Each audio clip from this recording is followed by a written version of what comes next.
'97, I remember calling a customer who was Kraft in the Midwest, and him saying, well, could I call you back? We have a brownout and the lights are off.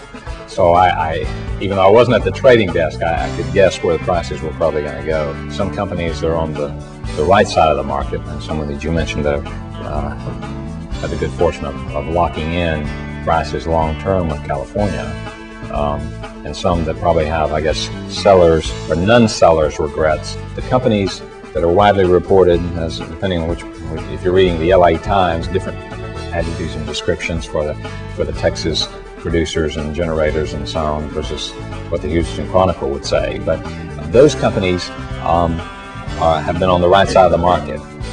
Huge windfalls. We have a clipping service that follows various major, New York Times and LA Times and San Francisco Chronicle and so on, cutting energy articles. Used to be there'd be one or two articles maybe in the New York Times, maybe.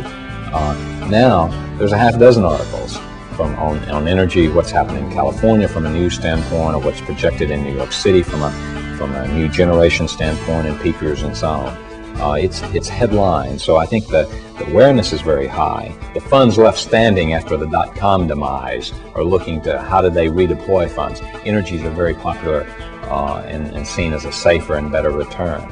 It's not over yet. I'll be curious to see how it goes this summer. Did you get a 2% price reduction? No, we had a 10% increase. Well, I would say that's phenomenal. You only had a 10% increase? That's great.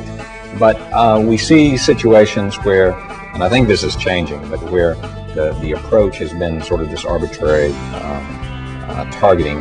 What should the real pricing plan be? It should be what I call market realities. But there are a lot of ways you can get to price levels. If you have business objectives during the next year, you're entering a particular market, and you need these cost levels, you can structure a deal. It's not a free lunch. The technology piece is here, and it's going to accelerate. And there is actually continued funding for that in the high-tech VC world for the internet applications or internet-enabled platforms.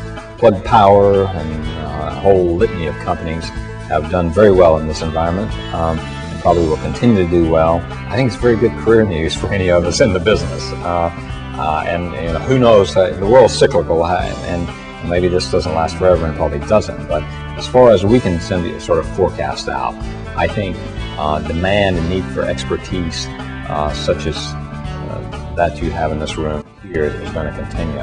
Thank you very much.